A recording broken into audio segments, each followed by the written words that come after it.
لا الہ الا اللہ، لا الہ الا اللہ، لا الہ الا اللہ، الحق الحق اللہ، لا الہ الا اللہ، محمد رسول اللہ صلی اللہ علیہ وسلم۔ تمام تعریفیں اور تمام توصیفیں اس واحد لا شریک رب کے لیے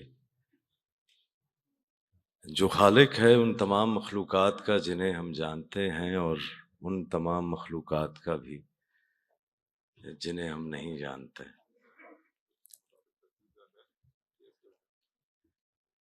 اپنی سنائیے یا کسی کی سنائیے، اپنی سنائیے یا کسی کی سنائیے، اب وقت آ گیا ہے پردہ اٹھائیے، اور اس شہر دل سے آپ شناسا نہیں حضور، اس شہر دل سے آپ شناسا نہیں حضور، رکیے میں ساتھ چلتا ہوں تنہا نہ جائیے۔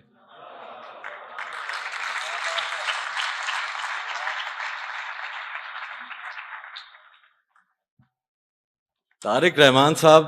کا بہت بہت شکریہ۔ جب آپ یہاں پر تشریف لائے اور بول رہے تھے تو میں باہر کھڑا ہوا سن رہا تھا، آپ نے ایک جملہ فرمایا کہ یوں ہی وہ جملے سنتے سنتے پتہ بھی نہیں چلا کہ کیسے وہ ایک میری سیکنڈ نیچر جو ہے وہ بن گئی۔ تو یہ ٹرانسفارمیشن ہوتی ہے۔ تو آج اس میلے میں کون سی گفتگو ہوتی ہے؟ وہ امجد اسلام امجد صاحب جو ہے وہ اللہ سائیں کے پاس چلے گئے، وہ کہتے تھے کہ پیار کرنے والوں کو ایک نگاہ کافی ہے جی، اور رت جگہ کی باتوں میں گفتگو اضافی ہے۔ تو لیکن جب وہ تھوڑی سی میں نے کہا کہ یار یہ ٹرانسفارمیشن ہے اور یہ عرس ہے اور یہ میلہ ہے، میلے کا بار بار ذکر جو ہے وہ صاحب کہتے رہ گئے، تو میلہ تو ملنے کا نام ہے،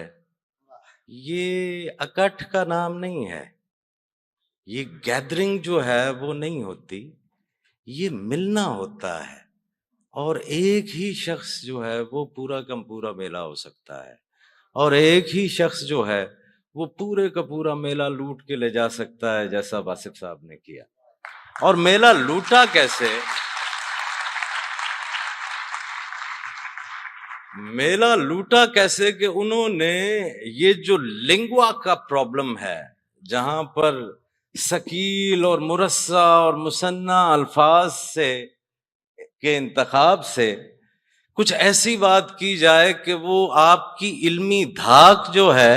وہ تو ثابت کرتی ہو، علم کو ٹرانسفر نہ کرتی ہو۔ تو یوں اس مرد درویش نے اس لنگوا سے جو ہے وہ دانش کو نکال کر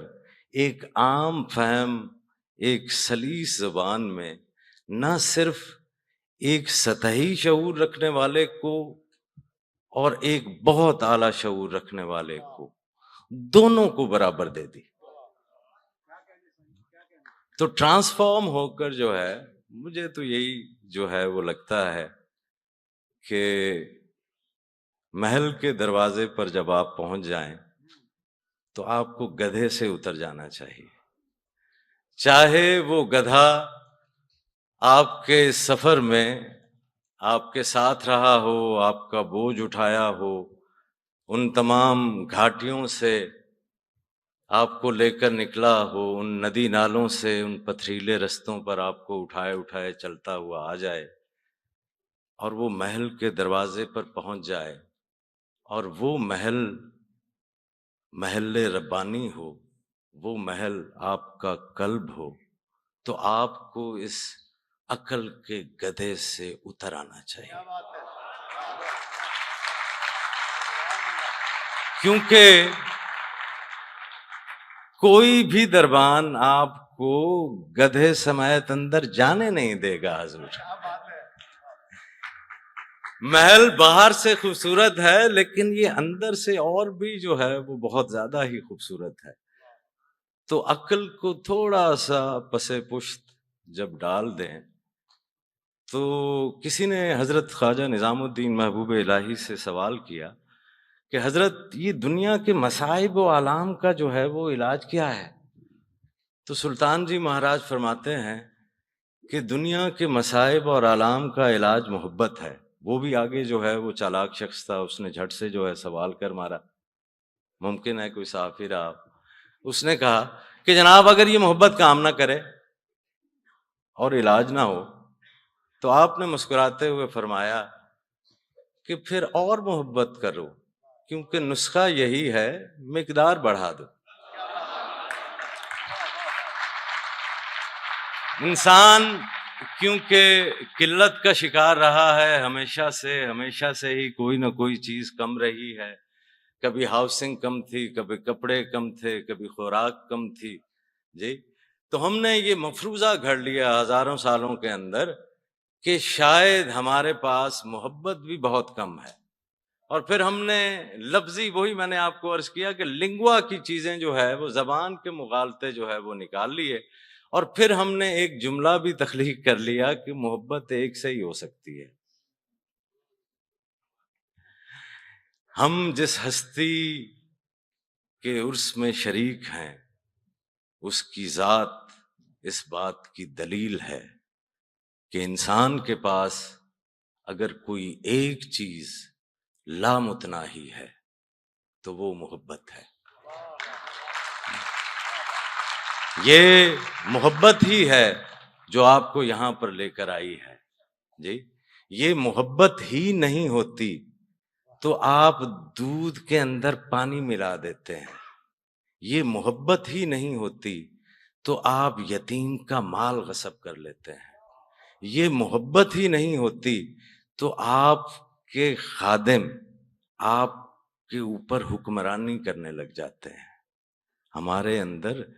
کمی محبت کی ہی ہے۔ حال ہمارا یہ ہے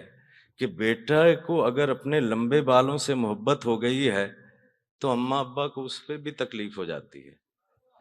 وہ سمجھتے ہیں کہ شاید ان بالوں سے محبت کرتے ہوئے جو محبت وہ اپنے والدین سے کر رہا ہے شاید وہ کم ہو جائے گی، جی ہم ناخوش لوگوں میں رہے ہیں حضور، اماں ابا سے خوش نہیں تھی، جی ابا اماں سے خوش نہیں تھے، ساس جو ہے وہ بہو سے خوش نہیں تھی، شاگرد ہوئے تو استاد ہم سے خوش نہیں تھے، نوکری لگی تو باس ہم سے جو ہے وہ خوش نہیں تھا، اور ان سب ناخوش لوگوں نے مل کر جو ہے وہ ہمیں ایک ہی گر سکھایا ہے، اور وہ یہ ہے کہ ہم اب ماہر ہو چکے ہیں، ہنسنے کی بھی بات ہو تو ہم فوری طور پہ ناخوش ہو جاتے ہیں۔ ہمارے لیے مسکرانا جو ہے وہ ہمیں لگتا ہے کہ شاید یہ کوئی گناہ ہو گیا ہے۔ یقین مانیے میں 86 کے قریب ملکوں میں گیا ہوں، سب سے خوبصورت ترین چیز انسانی چہرے کی مسکراہٹ ہے۔ آپ اندر سے کھلتے ہیں تو آپ مسکراتے ہیں، اور دیکھیے گا کہ یا خدا مسکراتا ہے یا پھر انسان مسکراتا ہے۔ جو ہم حرکتیں کر رہے ہیں اس کے اوپر میرا خدا مسکرا ہی تو رہا ہے جو اب تک ہم پہ عذاب نہیں آیا، یا پھر انسان جو ہے وہ مسکراتا ہے۔ واصف صاحب ہمارے دلوں میں زندہ ہیں، انہوں نے ہمیں ایک تھاٹ پیٹرن جو ہے وہ ہی ایک نیا دیا ہے، انہوں نے ہمیں سوچ کی ایک کال کوٹھڑی سے نکال کر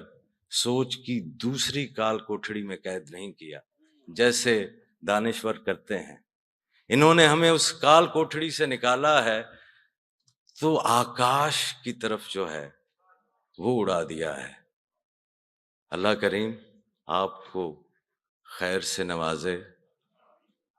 اور خیر بانٹنے کی توفیق سے نوازے۔ السلام علیکم ورحمۃ اللہ۔